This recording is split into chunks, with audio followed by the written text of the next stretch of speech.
Hello everyone, स्वागत है आप सभी का टॉपर्स प्राइम चैनल में। इस वीडियो में आज हम पढ़ेंगे हिस्ट्री का नेक्स्ट टॉपिक, जिसमें हम गुप्तोत्तर काल के बारे में पढ़ने वाले हैं। यानी कि गुप्त काल के बाद जो भी वंश आए, गुप्त काल के विखंडन के बाद जिस तरीके से जो भी उत्तरी भारत था वो विभाजित हुआ अलग अलग राज्यों में, तो उसके बारे में पढ़ेंगे कि कहाँ पर कौन से वंश का जो है शासन रहा। इसके अलावा और भी जो महत्वपूर्ण वंश हैं, चाहे गुज्जर प्रतिहार वंश है, चालुक्य वंश है, गढ़वाल वंश है, चौहान वंश है, परमार है, इन सभी के बारे में भी देखेंगे और कहाँ कहाँ पर इनका शासन रहा वो भी जो है जानेंगे। ठीक है। इसके बाद सिर्फ प्राचीन भारत में जो है साउथ इंडिया के जो वंश है, दक्षिण भारत के वंश है या संगम साहित्य जो रहा उसके बारे में जो है रह जाएगा। उसके बाद जो प्राचीन भारत है वो पूरा कंप्लीट हो जाएगा। तो आज इसमें सिर्फ हम गुप्तोत्तर काल पढ़ेंगे। उसके बाद नेक्स्ट वीडियो में हम दक्षिण भारत के जो वंश रहे उनके बारे में जानेंगे। ओके। इसके अलावा जो बच्चे हरियाणा सीटी की तैयारी कर रहे हैं वो अगर अपनी तैयारी को चेक करने के लिए मॉक टेस्ट लेना चाहते हैं तो परीक्षा ऐप पर जो है मॉक टेस्ट अवेलेबल है। इन मॉक टेस्ट को लेने के लिए आप हमारा कोड यूज कर सकते हैं। कोड है टॉपर्स50। अगर आप कोड को यूज करेंगे तो आपको मॉक टेस्ट पे 50% का ऑफ मिल जाएगा। तो जो भी बच्चा इंटरेस्टेड हो लेना चाहे ले सकता है। ओके, चलिए शुरू करते हैं। गुप्तोत्तर काल हम पढ़ रहे हैं यहाँ पे। तो यहाँ पे देखिए, गुप्त साम्राज्य के विखंडन से कई स्वतंत्र राज्यों का उदय हुआ। उत्तरी भारत जो थे ये 5 राज्यों में विभाजित हो गया। मगध के गुप्त शासक, मोखरी, मैत्रिक, बंगाल के गौड़ शासक और पुष्यभूति वंश। ठीक है। तो इस तरीके से जो था ये 5 राज्यों में जो था ये विभाजित हो गया था। सबसे पहले हम यहाँ पे पढ़ रहे हैं मोखरी राजवंश। मोखरी राजवंश जो था ये कन्नौज के आसपास के क्षेत्रों में था। ठीक है। और मगध के कुछ हिस्से पर भी जो थे इन्होंने विजय प्राप्त की थी। ठीक। कन्नौज के मोखरियों का जो इतिहास है ये माना जाता है महाराज हरिवर्मा के समय से। ठीक है। महाराज हरिवर्मा के समय से जो है इसको आरंभ माना जाता है। और इसने जो है महाराज की उपाधि जो थी धारण की थी और इस वजह से माना जाता है कि हरिवर्मा ने जो थी गुप्त वंश की जो अधीनता थी वो स्वीकार की थी। ठीक है। तो अगर पूछा जाए कि कन्नौज के मोखरियों का इतिहास कहाँ से माना जाता है तो हरिवर्मा के टाइम से जो है ये प्रारंभ होता है। और इसके अलावा देखिए, उत्तरी गुप्त शासकों के द्वारा वे पराजित हुए और मालवा की तरफ निष्कासित जो थे कर दिए गए थे। ईश्वर वर्मा और उसके पुत्र थे वर्मन इस वंश के शक्तिशाली राजा थे। इन्होंने भी महाराज धीराज की उपाधि ग्रहण की थी। तो याद रखिएगा, देखिए हरि वर्मा से माना जाता है। हरि वर्मा के बाद इनके पुत्र हुए आदित्य वर्मा। ठीक है। कौन हुए? आदित्य वर्मा। आदित्य वर्मा हरिवर्मा का पुत्र और उत्तराधिकारी हुआ। उसके बाद आदित्य वर्मा का जो पुत्र था ईश्वर वर्मा, ईश्वर वर्मा, और ईश्वर वर्मा का पुत्र हुआ ग्रह वर्मा। ठीक। तो इस तरीके से जो है इनकी पूरा वंश जो था चला था। ग्रह वर्मा की मौत के बाद जो था मोखरी जो इतिहास है वो थानेसर के इतिहास से जुड़ा हुआ है। यानी कि इसके बाद जो आता है वो पुष्यभूति वंश जो था रिलेटेड है, मतलब वहां से जो है रिलेटेड है। क्योंकि आप सभी को पता है हर्षवर्धन ने जो था कन्नौज को अपनी राजधानी बनाया था, तो वो उस चीज से जुड़ा हुआ है। तो यहाँ पे मोखरी राजवंश से बहुत कम क्वेश्चन, इनफैक्ट क्वेश्चन पूछे ही नहीं जाते मोखरी राजवंश से। तो सिर्फ एक पता होना चाहिए कि ये भी एक वंश था। ठीक है। उसके बाद आता है मैत्रिक राजवंश। मैत्रिक राजवंश के बारे में संभावना लगाई जाती है कि ये ईरान के रहने वाले थे और गुजरात में सौराष्ट्र क्षेत्र में शासन किया करते थे। देखिए, अब गुजरात के सौराष्ट्र में था इनका शासन। अगर यहाँ पे आप देखेंगे मोखरी राजवंश कहां पर था, कन्नौज के आसपास मोखरियों का शासन था, उत्तर प्रदेश में। ठीक। इनके शासनकाल में वल्लभी ने कला संस्कृति में महत्वपूर्ण उपलब्धि हासिल की थी और अरबों के आक्रमण तक जो थी मैत्रिक राजवंश ने अपनी उपस्थिति बनाए रखी थी। ठीक। आगे है गौड़ राजवंश। गौड़ों ने जो था बंगाल के ऊपर शासन किया था और सबसे महत्वपूर्ण राजा जो था गौड़ राजवंश का वो कौन था? शशांक था। ठीक। इसने मोखरियों के ऊपर आक्रमण करके ग्रह वर्मा को पराजित किया और राज्यश्री को जो था बंदी बना लिया था। ठीक है। उसके बाद आता है पुष्यभूति वंश। प्रभाकर वर्धन जो थे ये पुष्यभूति वंश के प्रथम शक्तिशाली राजा थे जिसकी राजधानी थानेसर थी। तो पुष्यभूति वंश की स्थापना किसने की थी? प्रभाकर वर्धन ने की थी। ठीक है। गुप्तों के सामंत थे लेकिन हुणों के आक्रमण के बाद इन्होंने अपनी स्वतंत्रता की घोषणा जो थी कर दी थी। प्रभाकर वर्धन के 2 पुत्र हुए, एक थे राज्यवर्धन और दूसरे थे हर्षवर्धन, और एक कन्या थी राज्यश्री। ठीक है। जिसका विवाह मोखरी राजा ग्रह वर्मन से अपनी पुत्री का विवाह जो था इन्होंने किया था। जो ऊपर हमने पढ़ा ना, राज्यश्री को बंदी बना लिया था किसने? गौड़ राजवंश के जो राजा थे शशांक ने। ठीक है। आक्रमण करके राज्यश्री को बंदी बना लिया था और ग्रह वर्मन को पराजित किया था। और जो राज्यश्री थी वो प्रभाकर वर्धन की बेटी थी। उसके बाद आता है राज्यवर्धन। प्रभाकर की मृत्यु के बाद जो था राज्यवर्धन जो राजा बना और उसने गद्दी पे आते ही संकटों का सामना करना पड़ा। ठीक है, यहां पे देखिए फिर देवगुप्त जो मालवा के शासक थे, इसने क्या किया, राज्यवर्धन के जो बहनोई थे ग्रहवर्मन, उसकी हत्या कर दी और शशांक, ये बंगाल का गौड़ शासक था, इसके साथ मिलकर कन्नौज पर अधिकार कर लिया और राज्यश्री को क्या बना लिया, बंदी बना लिया। देखिए पराजित किसने किया था, यहाँ पे शशांक ने, लेकिन मारा किसने उसको, देवगुप्त ने जो था राज्यवर्धन के बहनोई की हत्या की थी, और इन दोनों ने मिलकर राज्यश्री को क्या बना लिया, बंदी बना लिया। ठीक है, राज्यवर्धन ने देवगुप्त के विरुद्ध अभियान चलाकर उसे मार डाला, किंतु शशांक ने उसे धोखा देकर मार डाला, यानी कि राज्यवर्धन की भी जो है डेथ हो जाती है। इस बीच राज्यश्री मध्य भारत के जंगलों में भाग गई। ठीक है, यानी कि वो जो बंदी बनाई हुई थी वहां से वो भाग गई। उसके बाद आता है हर्षवर्धन। थानेश्वर में अपने भाई की गद्दी पर कौन बैठा, हर्षवर्धन बैठा। सिंहासन पर बैठते ही उसका पहला कर्तव्य था अपनी बहन राजश्री को बचाना और अपने भाई तथा बहनोई की हत्या का बदला लेना। ठीक है, और उसने अपनी बहन को बचाया जो कि आत्मदाह करने वाली थी। हर्षवर्धन की अगर मैं बात करूं तो हर्षवर्धन जो है ये पुष्यभूति वंश यानी कि वर्धन वंश का सबसे महान शासक जो है हर्षवर्धन को माना जाता है। भारत का अंतिम हिंदू शासक भी जो है किसको कहा जाता है, हर्षवर्धन को। एक क्वेश्चन आता है कि भारत का अंतिम हिंदू शासक किसे कहा जाता है, हर्षवर्धन को जो है कहा जाता है। ठीक है, 606 ईस्वी में जो था ये गद्दी पर बैठा था। तो 606 हर्ष संवत अगर पूछा जाता है तो 606 एडी में जो था हर्ष संवत जो था इन्होंने चलाया था, और 647 तक जो है ये गद्दी पर रहा। उसके बाद जो थी 647 ईस्वी में जो थी हर्षवर्धन की मौत हो गई थी। ठीक है, आगे ये दिया हुआ है, हर्ष ने अपने पहले अभियान में शशांक को कन्नौज से बाहर खदेड़ दिया और कन्नौज को किसमें मिला दिया, थानेसर में मिला दिया। ठीक है, ध्रुवसेन द्वितीय जो कि वल्लभी का शासक था, इसने पराजित होकर क्या कर लिया, हर्ष की अधीनता स्वीकार कर ली। इसने चालुक्य शासन पुलकेशिन द्वितीय से भी युद्ध किया, किंतु ऐहोल अभिलेख से प्रमाण मिलता है कि इस युद्ध में हर्षवर्धन की पराजय हुई थी। ठीक है, अब पुलकेशिन द्वितीय और हर्षवर्धन के बीच में जो युद्ध हुआ था इसमें कौन हारा था, हर्षवर्धन हारा था। और ये प्रमाण कहां से मिलता है, ऐहोल अभिलेख से प्रमाण मिलता है कि उसकी जो थी हार हुई थी। ठीक है, इसके सिंध के शासक पर भी अपना सैन्य अभियान किया, किंतु इस अभियान में इसके विजयी होने के स्पष्ट प्रमाण नहीं मिले हैं। हर्षवर्धन ने जो है कश्मीर में भी अपना नियंत्रण स्थापित किया और यहाँ के शासक ने हर्षवर्धन को जो थे उपहार भेजे थे। ठीक है, हर्षवर्धन ने अपने साम्राज्य को पूर्व में पश्चिम बंगाल, मगध, उड़ीसा, उत्तर में हिमालय, दक्षिण में नर्मदा और पश्चिम में पंजाब, सिंध, यहां तक जो था पूरा इसने फैला दिया था, पूरा जो भी था। ओके, तो अब यहाँ पे जो आपको मेनली क्वेश्चन याद रखनी है, भारत का अंतिम हिंदू शासक किसको कहा जाता है, हर्षवर्धन को कहा जाता है। पुष्यभूति वर्धन या वर्धन वंश का सबसे महान शासक कौन हुआ, तो हर्षवर्धन हुआ। ठीक है, इस वंश की राजधानी कौन सी थी, तो पहले थी थानेश्वर। थानेश्वर कहाँ पे, हरियाणा में। और उसके बाद हर्षवर्धन ने अपनी राजधानी कहां पर बनाई थी, कन्नौज में बनाई थी। ठीक है, जब उसने कन्नौज को थानेसर में मिला लिया था। ठीक है, शशांक को हराकर। ओके, पिता का नाम प्रभाकर वर्धन था। माता का नाम अगर पूछा जाए, क्योंकि हरियाणा जीके में पूछा जा सकता है, तो यशोमती इसकी माता का नाम था। बड़े भाई का नाम राज्यवर्धन था और बहन का नाम राज्यश्री था। 606 ईस्वी में एक गद्दी पर बैठता और 647 में इसकी मृत्यु हो जाती है। एक और क्वेश्चन आता है, हेन सांग किसके शासनकाल में भारत आया था, तो हेन सांग हर्षवर्धन के शासनकाल में भारत आया था। कब आया था, 629 एडी। ये तीन डेट आपको जो याद रखनी है, 606 एडी हर्ष संवत यानी कि हर्ष गद्दी पर बैठा, 629 एडी इस दिन क्या होता है, जो चीनी यात्री था, प्रसिद्ध चीनी यात्री हेन सांग उस भारत आया था। ठीक है, और यह हेन सांग जो था कितने वर्ष तक भारत में रहा, 16 वर्ष तक जो था ये भारत में रहा था। और इसने किसने, हेन सांग ने नालंदा जो विश्वविद्यालय है वहां से कौन सी शिक्षा प्राप्त की थी, बौद्ध शिक्षा जो थी नालंदा से हेन सांग ने प्राप्त की थी। और इसकी एक प्रसिद्ध पुस्तक है CU की, जिसमें इसने जो है थानेसर के बारे में लिखा है। और इसके अलावा भारत में जब इसने यात्रा की थी तो गुजरात के लखपत और दक्षिण भारत के कांचीपुरम की भी जो थी इसने यात्रा की थी। ओके, हर्षवर्धन का दरबारी कवि पूछा जाता है, तो हर्षवर्धन का दरबारी कवि था बाणभट्ट, जिसने इस बुक लिखी थी कौन सी, हर्षचरित कह लीजिए और कादंबरी। ये बुक लिखी किसने, बाणभट्ट ने। और हर्षवर्धन ने कौन सी लिखी थी, तो हर्षवर्धन ने 3 लिखी थी।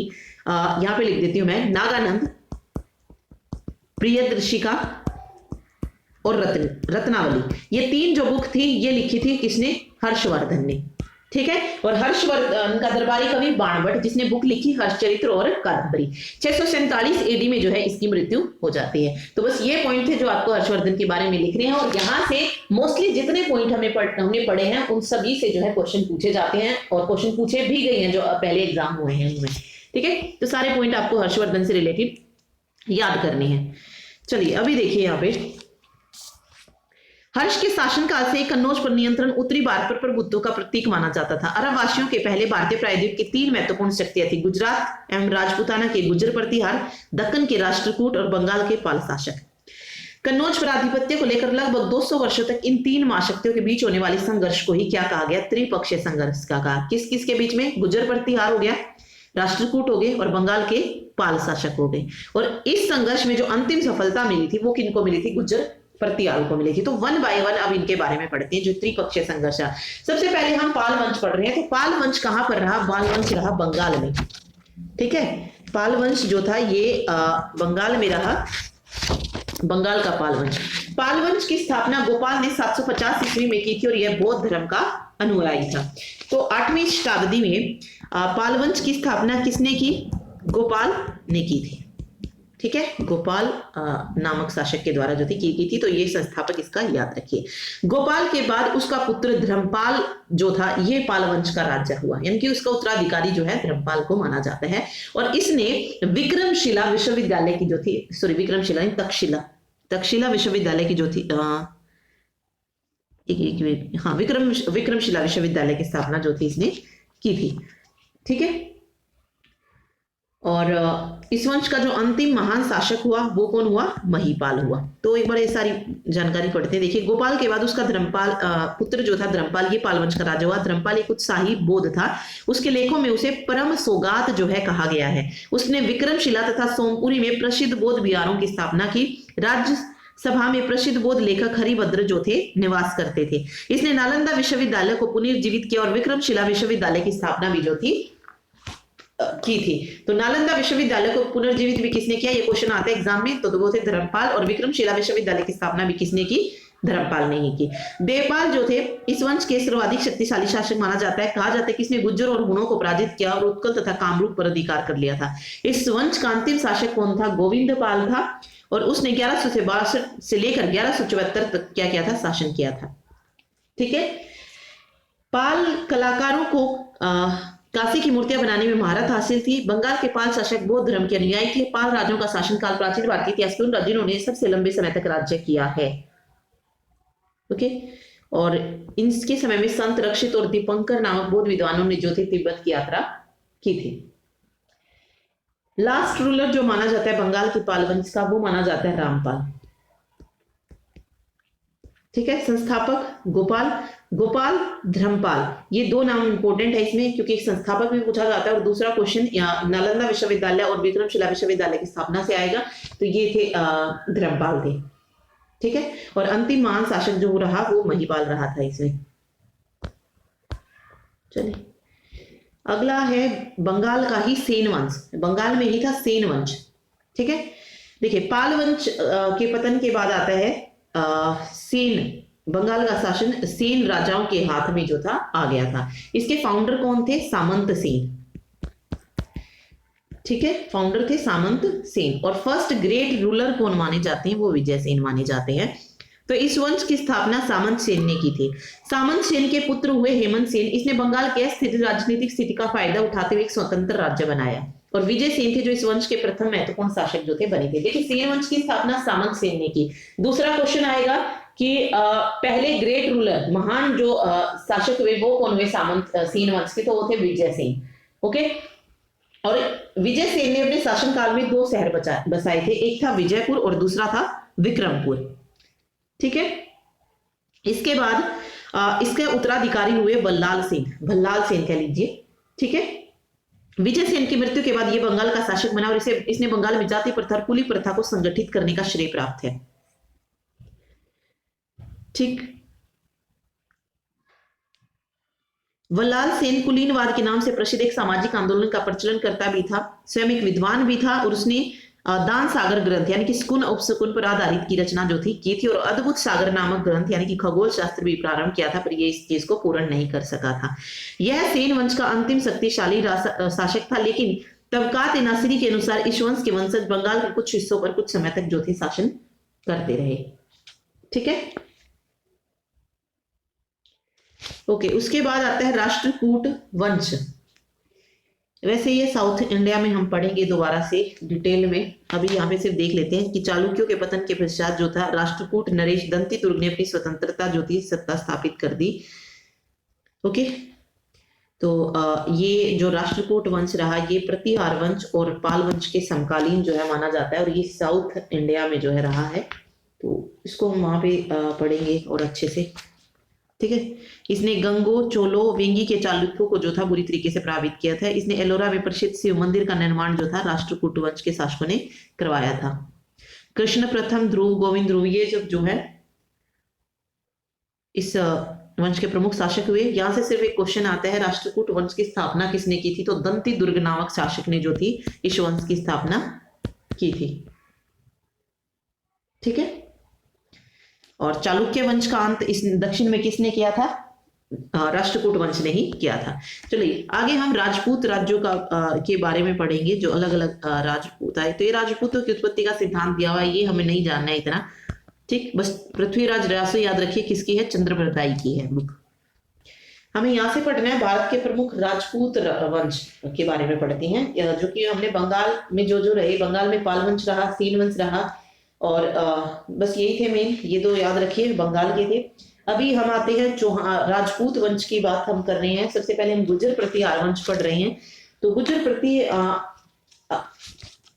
प्रतिहार वंश, ठीक है, इसकी के जो पहले शासक हुए, मतलब किसने, कौन संस्थापक माने जाते हैं? तो नागभट्ट प्रथम ने मालवा में गुर्जर प्रतिहार वंश के प्रथम शासक के रूप में जो है शासन जो था किया था। इसके अलावा देवराज है, वत्सराज है, नागभट्ट द्वितीय, ये जो है अन्य प्रसिद्ध शासक जो थे गुप्त गुर्जर प्रतिहार वंश के हुए हैं।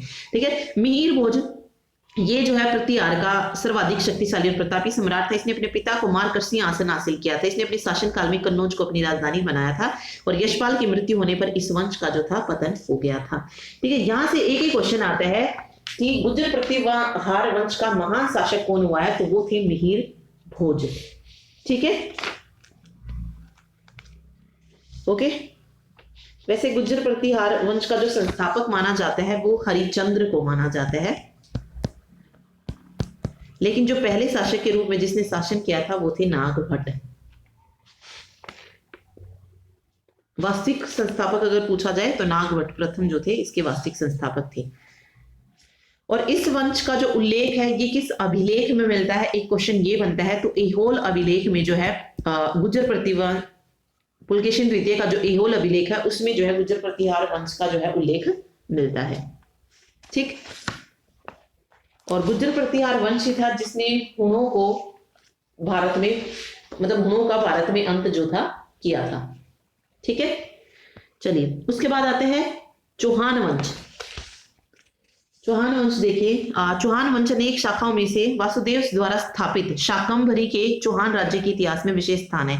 इस वंश के प्रारंभिक इतिहास एवं वंशावली के बारे में जानकारी विग्रहराज द्वितीय के हर्ष प्रस्तर अभिलेख तथा सोमेश्वर समय के बिजोलिया अभिलेख से जो है मिलती है। ठीक है, इस वंश के प्रारंभिक नरेश कन्नौज के प्रतिहारों के क्या थे? सामंत थे। और पृथ्वीराज चौहान जो है इस वंश का वीर प्रतापी और अंतिम जो थे शासक थे, जिसका मुंह मदकोरी के साथ त्राइन का प्रथम और द्वितीय युद्ध जो था हुआ था। द्वितीय युद्ध में पृथ्वीराज चौहान परास्त हुआ था और उत्तरी भारत में पहली बार मुसलमानों का जो है राज्य स्थापित हो गया था। ठीक है, ये चीज याद रखिएगा। तराइन का युद्ध 1191 जिसमें पृथ्वीराज चौहान की जीत होती है, और 1192 तराइन की दूसरी लड़ाई में जो है पृथ्वीराज चौहान जो है मोहम्मद गोरी से हार जाता है। तो बस ये याद रखिए, पृथ्वीराज चौहान जो था ये चौहान वंश का मुख्य राजा था। ओके, इसके अलावा चौहान वंश का अगर आपसे संस्थापक पूछा जाता है तो वो कौन थे? फाउंडर आएंगे ज्यादा से ज्यादा। एक तो वासुदेव, याद रखिए कि चौहान वंश के जो फाउंडर थे वो थे वासुदेव। ठीक है, इनकी जो राजधानी रही वो थी शाकंभरी, जो कि अजमेर के निकट थी। और दूसरा चौहान वंश के जो प्रतापी राजा हुए वो कौन हुए? पृथ्वीराज चौहान हुए, जिसने मोहम्मद गोरी के साथ युद्ध किया था। तो सबसे महान शासक पृथ्वीराज रहा, जिसका जो शासन रहा वो 1178 से लेकर 1192 तक रहा, यानी कि जो तराइन की दूसरी युद्ध तक जो था रहा था। ठीक, चलिए आगे आता है गढ़वाल वंश। ओके, गढ़वाल वंश की राजधानी जो थी कन्नौज थी, और इसके संस्थापक माने जाते हैं चंद्रदेव। चंद्रदेव जो है गढ़वाल वंश के जो है शासक माने जाते हैं।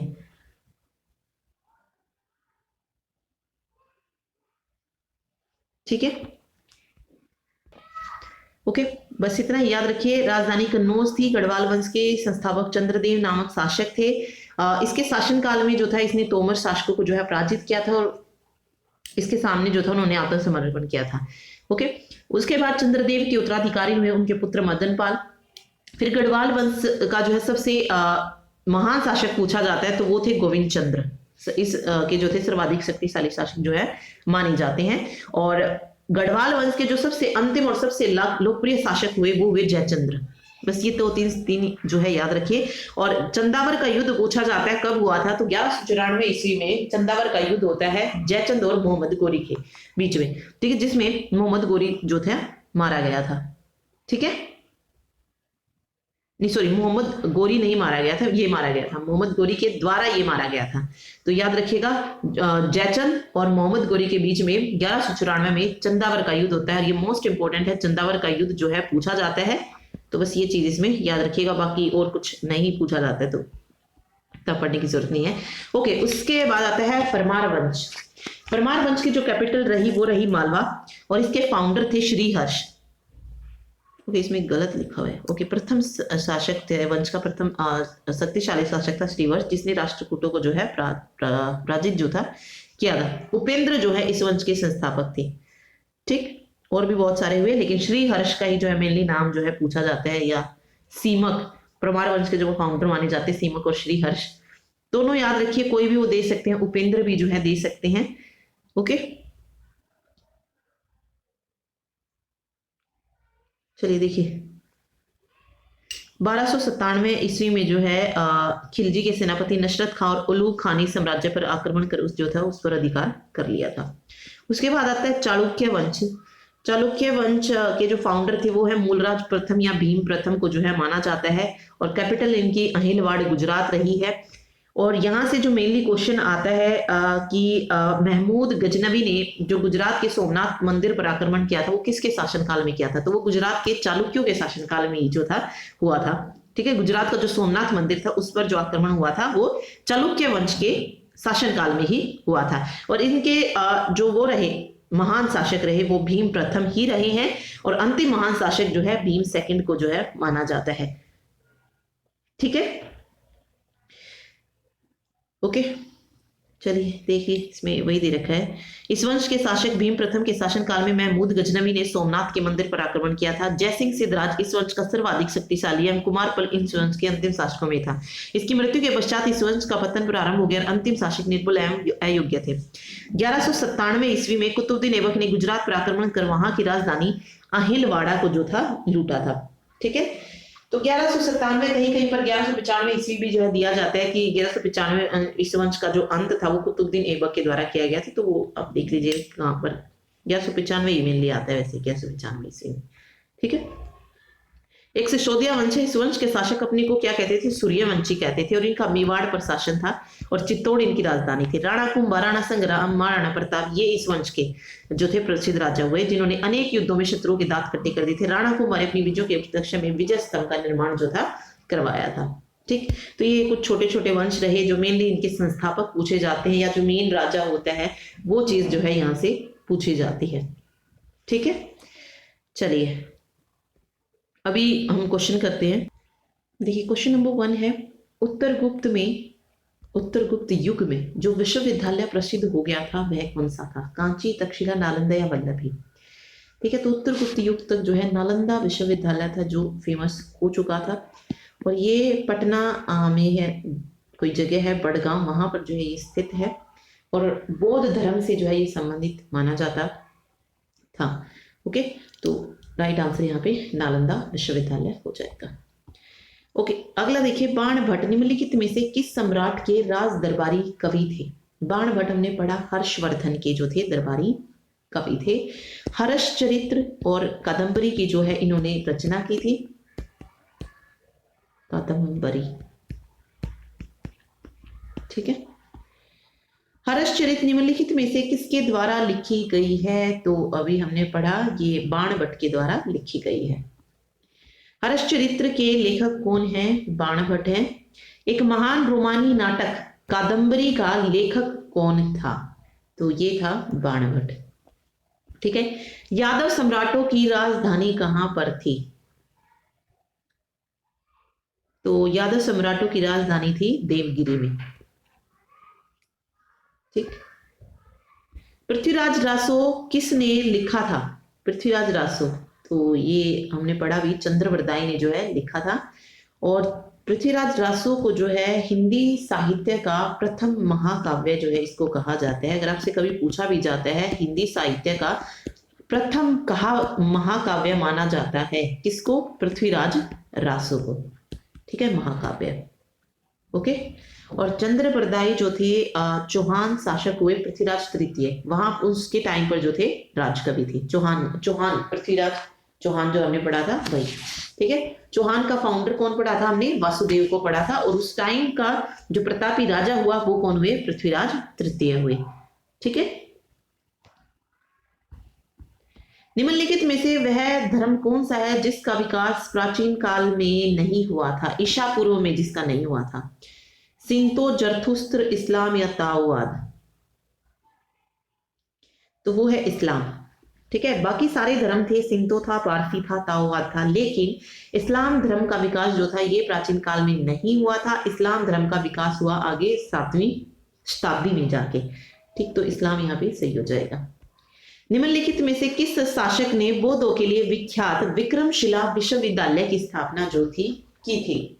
विक्रमशिला विश्वविद्यालय, तो ये हमने पढ़ा था, पाल वंश के जो शासक रहे धर्मपाल, उसने जो थी स्थापना की थी। और पाल वंश की स्थापना किसने की थी? पाल वंश की स्थापना की थी गोपाल ने। और उसके बाद गोपाल के पुत्र धर्मपाल ने जो थी विक्रमशिला विश्वविद्यालय की स्थापना की थी। ठीक। 13वीं शताब्दी में राजस्थान के माउंट आबू में प्रसिद्ध दिलवाड़ा मंदिर किसने बनवाया था? इंपॉर्टेंट, मोस्ट इंपॉर्टेंट क्वेश्चन है ये। दिलवाड़ा जो मंदिर है माउंट आबू के, ये गुजरात के बघेल वंशीय शासक वीर भगल के 2 मंत्री थे, वास्तुपाल और तेजपाल ने बनवाया था। ठीक है, वास्तुपाल और तेजपाल, इन दोनों ने जो है बनवाया था। और जो ये मंदिर है किनका मंदिर है? जैन मंदिर, मतलब जैनी जो हैं उनको जो है ये समर्पित है, जैनियों को समर्पित है ये। तो तेजपाल और वास्तुपाल ने इसको बनवाया था। तो ऑप्शन डी यहाँ पे करेक्ट हो जाएगा। निम्नलिखित में से वह अंतिम बौद्ध राजा कौन था जो संस्कृत का महान विद्वान और लेखक था? अंतिम बौद्ध राजा का है यहाँ पे, तो हर्षवर्धन था, जो जिसको संस्कृत का महान विद्वान और लेखक जो है माना जाता है। ओके, तो राइट आंसर यहाँ पे हर्षवर्धन हो जाएगा, मतलब बौद्ध धर्म को जो है ये मानने वाला था। ठीक, इसने नागानंद, रत्नावली और प्रियदर्शिका नामक जो है पुस्तकों की रचना भी की। इसके अलावा हर्षवर्धन को और किस नाम से जाना जाता है? शिलादित्य के नाम से भी जो है इसको जाना जाता है। परम भट्टारक नरेश की उपाधि जो थी ये किसने धारण की थी? हर्षवर्धन ने धारण की थी। ठीक, और पुलकेशिन द्वितीय ने जो था इसको हराया था हर्षवर्धन को। किस नदी के किनारे इनका युद्ध हुआ था? ये कई बार क्वेश्चन आता है। तो नर्मदा नदी के किनारे पर जो था पुलकेशिन द्वितीय और हर्षवर्धन के बीच में युद्ध हुआ था। और ऐहोल अभिलेख से हमें जानकारी मिलती है कि पुलकेशिन द्वितीय ने इसको हराया था। ठीक है, हर्षवर्धन को। आगे देखिए, निम्नलिखित में से कौन सा सुमेलित है बताना है।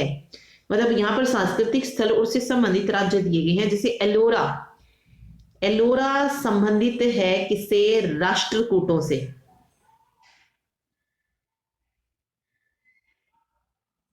ठीक है, तो यहाँ पे शक दिया है तो ये गलत है, एलोरा राष्ट्रकूट से संबंधित है।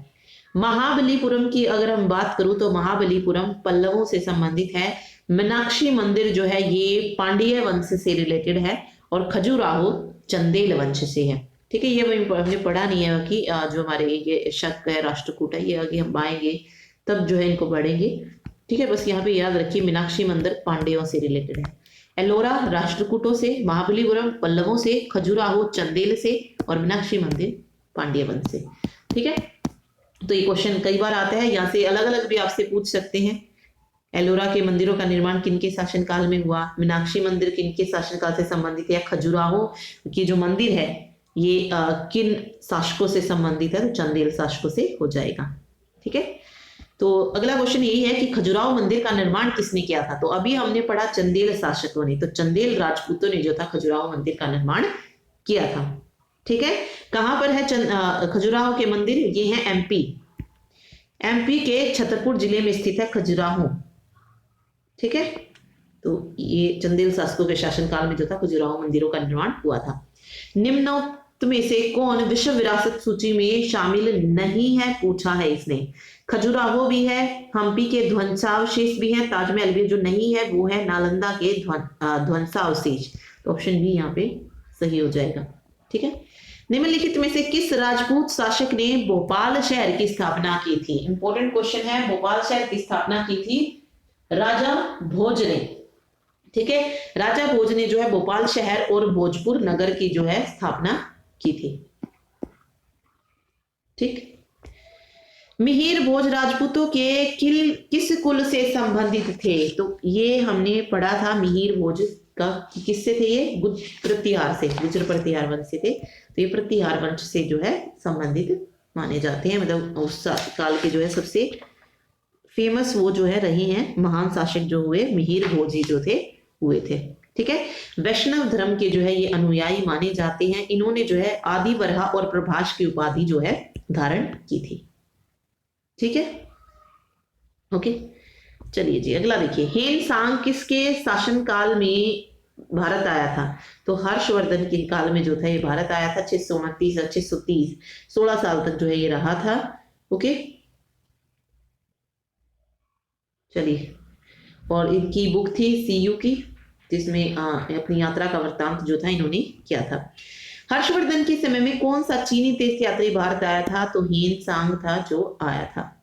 प्रिंस ऑफ पिलग्रिम्स नाम किसे प्रदान किया गया है? तो ये हेन सांग को ही दिया गया है। ठीक, ओके, अर्ली मेडिवल इंडिया के शासक, आद्य मध्य युगीन भारत के शासकों को उनकी राजधानी के साथ मैच करना है। ओके, प्रतिहार, चंदेल, परमार और चालुक्य, ये सारे के सारे हमने पढ़े हैं। प्रतिहारों की जो राजधानी थी, गुज्जर प्रतिहार जो हुए, शासक कौन माने जाते हैं? हरिश्चंद्र को माना जाता है। और इनका जो राजधानी रही वो कौन सी रही थी प्रतिहार की? वो थी कन्नौज। ठीक है, ये हो जाएगा। चंदेल शासक जो थे खजुराहो के जो मंदिरों का निर्माण करवाया था, तो खजुराहो जो थी उनकी राजधानी थी। परमार की जो राजधानी थी वो धार ही रही, धार है। और चालुक्य की राजधानी कौन सी रही? अहिलवाड़ा जो थी ये चालुक्यों की राजधानी रही। ठीक है, और चालुक्यों के फाइंडर कौन थे? मूलराज प्रथम या भीम प्रथम को जो है चालुक्य को माना जाता है। परमार वंश की धार या मालवा के नाम से भी जो आपको मिल सकती है। फाउंडर सीमक या श्री हर्ष को जो है परमार वंश का माना जाता है क्या कहते हैं, संस्थापक।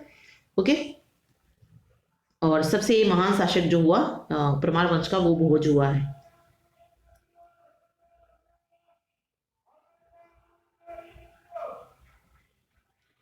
ठीक, चलिए, निम्नलिखित मध्यकालीन यात्रियों का उनके देशों के साथ मिलान करना है। मार्को पोलो किस देश से थे? मार्को पोलो थे इटली से।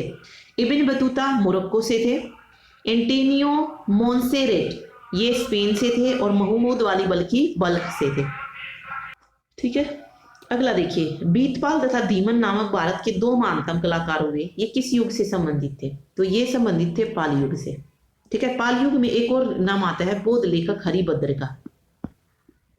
ठीक है, तो ये तीनों याद रखिएगा, पाल युग से संबंधित थे। निम्नलिखित में से प्राचीनतम विश्वविद्यालय कौन सा है? तो सबसे प्राचीन विश्वविद्यालय माना जाता है नालंदा को। और नालंदा वर्तमान बिहार राज्य में जो है स्थित है। और यही जो है सबसे प्राचीन विश्वविद्यालय इसको माना जाता है। ठीक है, भारत में नालंदा विश्वविद्यालय किस राज्य में स्थित है? तो बिहार राज्य में स्थित है। श्रृंगेरी, बद्रीनाथ, द्वारका और पुरी में 4 मठ स्थापित किए थे। किसने स्थापित किए थे? आदि शंकराचार्य ने किए थे। ठीक, अद्वैत दर्शन के मुख्य प्रतिपादक कौन है? तो अद्वैत दर्शन के मुख्य प्रतिपादक शंकराचार्य थे। ओके, माधवाचार्य जो थे ये द्वैतवाद के हैं। जो दर्शन है अलग अलग उनके जो है बताया जा रहा है द्वैतवाद है। और रामानुजाचार्य ने जो थी ये विशिष्ट द्वैतवाद इसकी जो थी स्थापना की थी। ठीक है, तो तीनों इंपॉर्टेंट है, याद रखिएगा। नालंदा विश्वविद्यालय को नष्ट करने वाला मुस्लिम शासक कौन था? तो ये मोहम्मद बिन बख्तियार था, जिसने नालंदा विश्वविद्यालय को क्या किया था? नष्ट किया था। ओके, नालंदा और विक्रमशिला, इस विश्वविद्यालय को बौद्ध विहार या दुर्ग समझकर जो था मोहम्मद बिन बख्तियार ने जो था इसको नष्ट कर दिया था, मुस्लिम आक्रमणकारी था। ओके। हर्षवर्धन को किसने पराजित किया था? तो पुलकेशिन द्वितीय ने किया था। पुलकेशिन द्वितीय कहां से, किस वंश से रिलेटेड है? चालुक्य वंश से रिलेटेड है। नर्मदा नदी के किनारे 630 ईस्वी में जो था इसने इसको हराया था। हर्षवर्धन की आरंभिक राजधानी कहां थी? तो ये थी कहां पे? थानेश्वर में। आरंभिक पूछा है तो थानेश्वर हो जाएगी। बाद में उसने अपनी राजधानी कहां पर स्थानांतरित कर दी थी? कन्नौज में स्थानांतरित कर दी थी। ठीक है।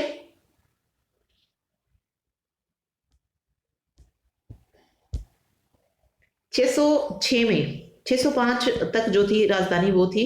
उसके बाद 606 में जो थी इसने अपनी राजधानी जो थी कहां स्थानांतरित कर दी थी? थाने उसमें कन्नौज में। और इसी के कारण हर्ष संवत की जो थी शुरुआत हुई थी इसी उपलक्ष्य में।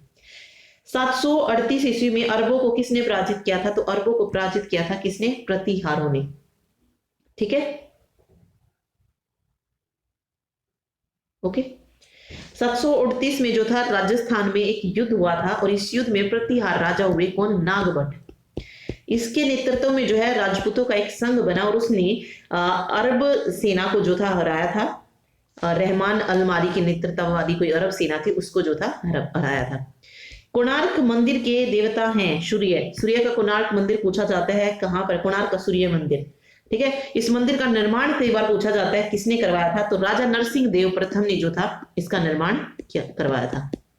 नरसिंह देव प्रथम। मोस्ट इंपोर्टेंट क्वेश्चन है, कोणार्क के सूर्य मंदिर का निर्माण किसने करवाया था? ठीक है। प्राचीन भारत में कौन सा विद्या अध्ययन का केंद्र नहीं था पूछा है? तक्षशिला भी था, नालंदा भी था, विक्रमशिला भी था, कौशाम्बी जो है नहीं था। तो डी ऑप्शन यहां पे हो जाएगा, कौशाम्बी। सांची क्यों विख्यात है?